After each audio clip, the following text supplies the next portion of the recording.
Oke teman-teman, balik lagi dengan saya Fikri Ridho. Kali ini kita masih mau membahas soal timnas Indonesia, khususnya timnas U20 yang lagi-lagi gagal total mereka di Piala Asia U20, dan sudah dipastikan Indonesia akan pulang kampung dari grup C. Dan netizen dan supporter Indonesia ya sepertinya kecewa dengan hasil yang diraih sama timnas U20. Seperti apa tanggapan kecewa mereka? Mari kita simak sama-sama. Let's go.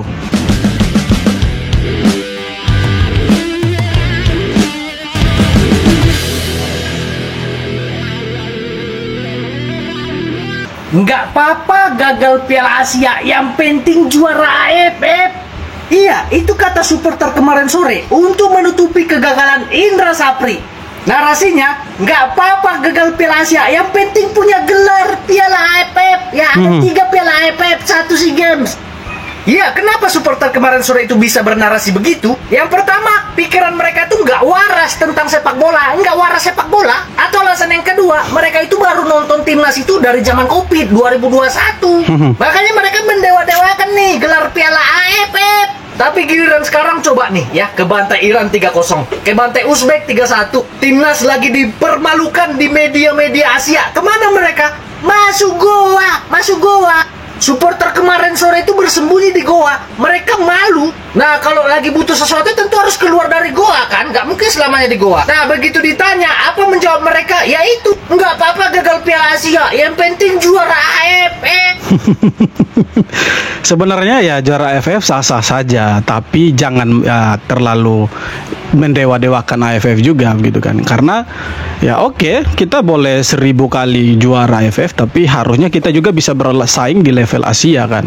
Jangan kemudian kita jago di ASEAN, tapi ketika kita naik tingkat berada di satu level yang lebih tinggi dari AFF, kita justru tidak bisa bicara banyak begitu kan. Karena apa? Kenapa kita bisa juara AFF? Karena negara-negara yang ada di Asia Tenggara, khususnya kita yang bermain di AFF ini, itu semua mereka punya kualitas itu ya kalau mau dibilang sama dengan Indonesia atau cenderung di bawahnya Indonesia. Jadi wajar kalau kita bisa juara AFF berkali-kali, khususnya di kelompok umur. Ingat loh, itu di kelompok umur, tapi level senior kita belum satu kali pun dapat juara Piala AFF. Nah, ketika kita sampai ke Piala Asia, kita tidak bisa bicara banyak di sana. Karena apa? Negara-negara yang ada di level Asia itu berada di atas Indonesia. 1 tingkat bahkan 3 tingkat ada di atas Indonesia. Jadi jangan heran kalau kita tidak bisa bersaing di sana. Nah, apakah kita bisa bersaing di sana? Itu kan pertanyaan klasiknya. Bisa, tentu bisa, bukan tidak bisa. Kita belajar dari pengalaman U23 ketika dilatih sama Sintayong. Maaf, kita harus belajar dari pengalaman-pengalaman sebelumnya. Kita jangan lupakan sejarah-sejarah itu.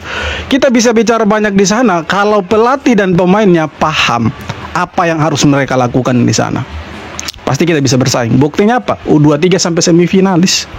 Dapat juara 4, bayangkan. Itu satu negara yang entah berentah, Indonesia, yang sepak bolanya mungkin tidak diperhitungkan, tapi tiba-tiba nongol di sana, ada di 4 besar. Harusnya U20 juga seperti itu, tapi kan U20 tidak bisa bicara banyak, harus kalah 2 kali dan pulang ya bisa jadi dengan 0 poin. Syukur-syukur menang lawan Yaman itu.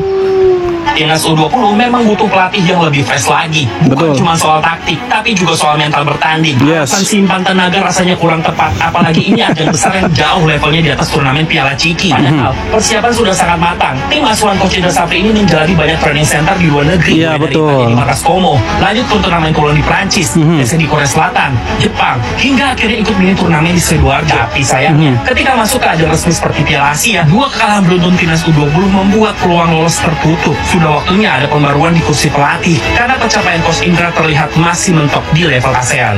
Maunya kita diganti, dipecat, evaluasi habis ini pecat sudahlah. Jangan tunggu lama-lama. Siapa yang mau ganti? Bisa juga Gerard Vandenberg. Bisa, atau Coach Novaryanto. Bisa saja, karena kalau kita lihat taktiknya Coach Indra Syafri, strateginya dia di Piala Asia mudah terbaca. Bahkan kita kalah dengan strategi itu saja lewat bola-bola atas. Masa sih tidak ada antisipasi dari 2 pertandingan? Iya kan? Dari 6 gol, 5 diantaranya itu bola-bola atas. Itu kan kocak, lucu menurut saya. Kok bisa akhirnya Pak Erick Thohir memberikan respon terkait dengan kekalahan timnas Indonesia atas Uzbekistan dan kegagalan timnas Indonesia di Piala Asia U20 ini, tau nggak? Dan bagaimana responnya? Sumpah responnya dianggap sangat lembek oleh para netizen dan para supporter timnas Indonesia. Gila. Tapi sebelum lanjut, please klik tombol follow dulu agar kita bisa bersahabat dan kita bisa berbagi tentang berita sepak bola menarik lainnya. Oke, saya tunggu 1, 2, 3. Terima kasih. Ya, usai timnas Indonesia kalah telak 3-1 atas Uzbekistan, akhirnya ketum kita PSSI Pak Erick Thohir memberikan respon terhadap kekalahan ini dan kegagalan timnas Indonesia di Piala Asia ini, tahu nggak? Dan para netizen mengatakan bahwa respon dari Pak Erick Thohir sangat lembek, tahu nggak? Ya, dikutip dari berita ini, Pak Erick Thohir memberikan respon atas kegagalan timnas Indonesia dan kegagalan timnas Indonesia atas Uzbekistan. Menurut Pak Erick Thohir, kekalahan ini dan kegagalan ini akan menjadi pelajaran berharga Ya, timnas pelajaran terus. U20. Dan apa kelanjutan dari Pak Erick Thohir? Ya, Pak Erick Thohir akan melanjutkan program-program yang ada di U20. Mungkin TC lagi. Mau sampai kapan kita kalau mau jadikan ini pelajaran? Harusnya pelajarannya bukan di sini. Ini sudah saatnya kita lulus sebenarnya kalau kita mau jadikan pelajaran. Jadikan pelajaran itu ya di training center, Pak. Jadikan pelajaran itu ketika ada mini turnamen. Masa di ajang resmi kemudian kalah kita bilang jadikan pelajaran? Itu kan aneh menurut saya. Ini seperti ada standar ganda dari PSSI ini. Kenapa PSSI seperti ini di saat mereka lagi di atas angin? Jangan sampai membuat kita berpikir PSSI ini punya standar ganda. Jangan kemudian pelatih lain dikasih target yang gila-gilaan, kemudian tidak tercapai dan dipecat, lalu ada pelatih lain yang sama sekali tidak perform, lalu kemudian ya diam-diam saja responnya lembek dan terkesan ya biarkan saja dia bereksperimen. Jadi menurut kita ya jangan salahkan kita juga. Kalau menurut kita supporter, PSSI punya standar ganda. Ya jangan marah saja karena kita juga punya hak untuk mengkritik ya federasi kan begitu. Kapten Doni Tri Pamungkas meminta maaf guys. BTW buat kalian yang belum follow gue, jangan lupa follow gue dulu karena gue lagi ngejar 200.000 followers sebelum puasa. Let's go.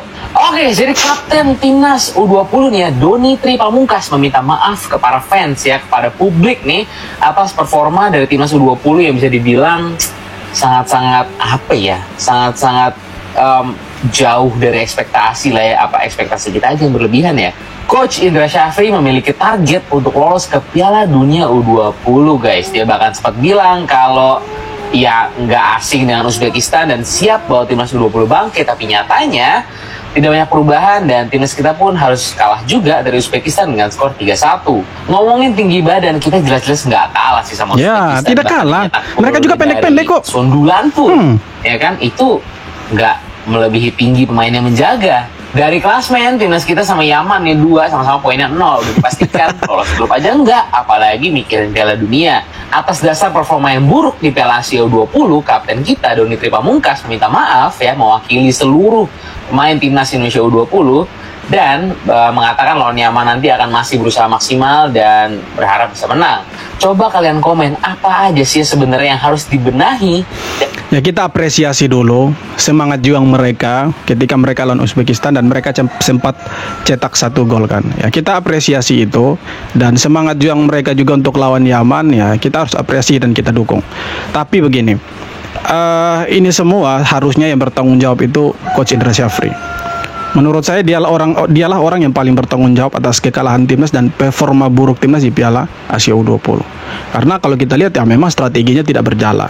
Apalagi ketika kita terjun ke sana dan kita pulang ya bisa jadi tanpa poin atau kita pulang dengan telur ayam. Ya kita berharap mereka bisa menang lawan Yaman nantinya. Jangan kalah terus lah. Itu kan memalukan juga. PSSI di ujung tanduk. Kalian tahu nggak kenapa akun resmi timnas Indonesia itu tidak memposting full time Indonesia kalah 3-1 lawan Uzbekistan di Piala Asia U20? Menurut teoriku itu karena PSSI takut dinilai gagal. Iya, gagal. Jadi di zaman Pak Iwan Bule, Sintayong itu kan melatih timnas U20, U23 sama senior.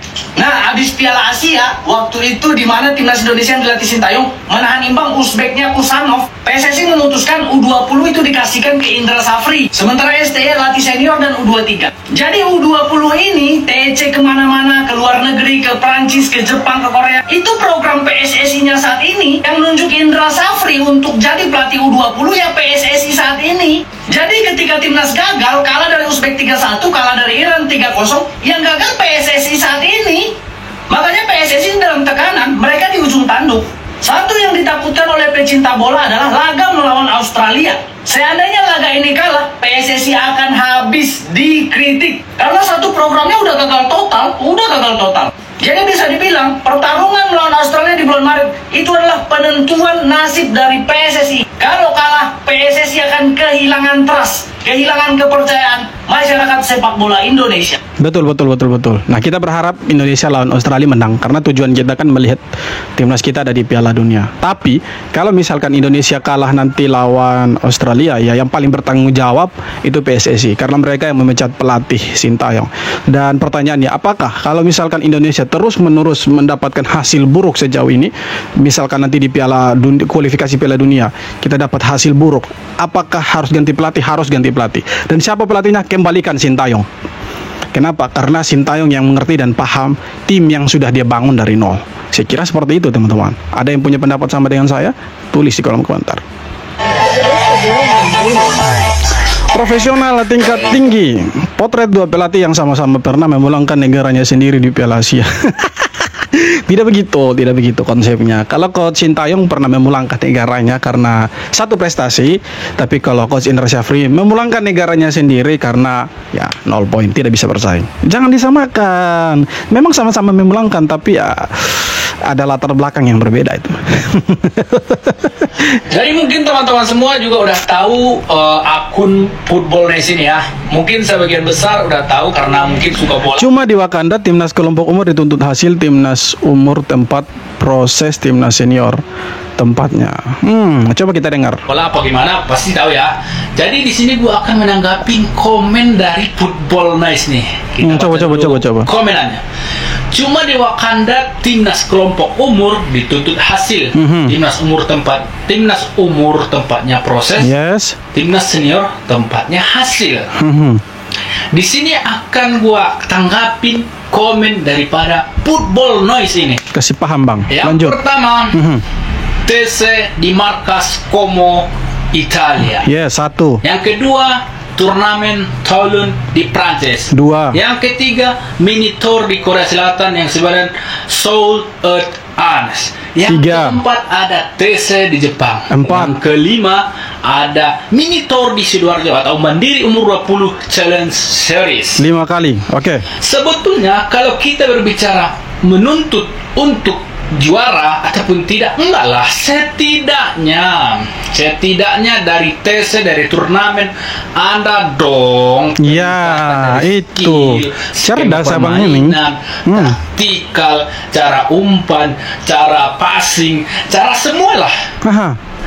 Jangan hanya komen dengan enak-enak baik. Dari yang foto ini, dari semua TC, turnamen ataupun segala macam, di Asian Cup kemarin nggak ada impactnya gitu, nggak ada impact sekali, sedikit pun nggak ada gitu. Jadi buat Football Noise ini, baca dulu apa yang udah dilakukan oleh Ya, betul.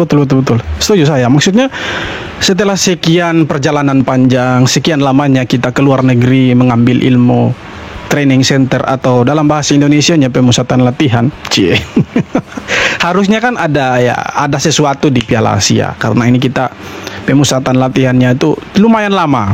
Harusnya kan ada sesuatu yang kita dapat lah di Piala Asia. Tidak menuntut juara, karena kalau kita menuntut juara berarti kita melangkahi target dari federasi itu sendiri. Karena federasi kasih target ke PSSI itu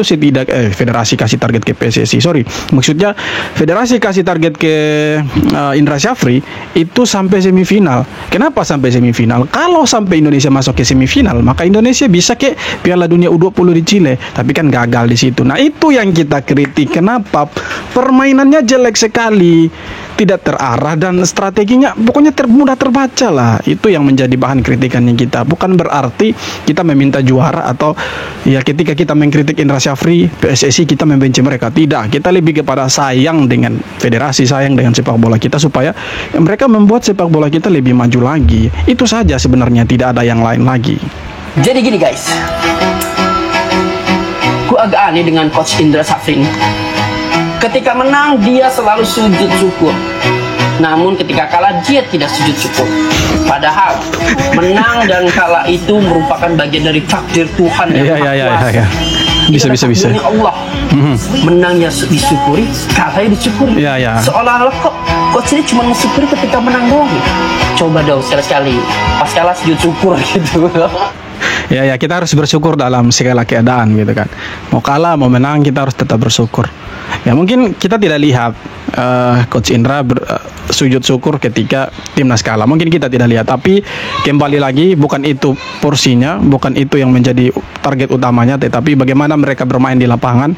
Mereka menciptakan peluang dari skema permainan yang ya boleh dikatakan menarik lah dari strategi-strategi yang ada. Tapi kan selama ini kita tidak lihat itu. Nah, itu yang kita kritik teman-teman. Oke, sekian video kali ini. Terima kasih banyak sudah nonton video sampai akhir. Sekali lagi, kalau kalian punya kritik dan saran silahkan tulis di kolom komentar, dan kita jumpa lagi di video-video berikutnya. Hormat.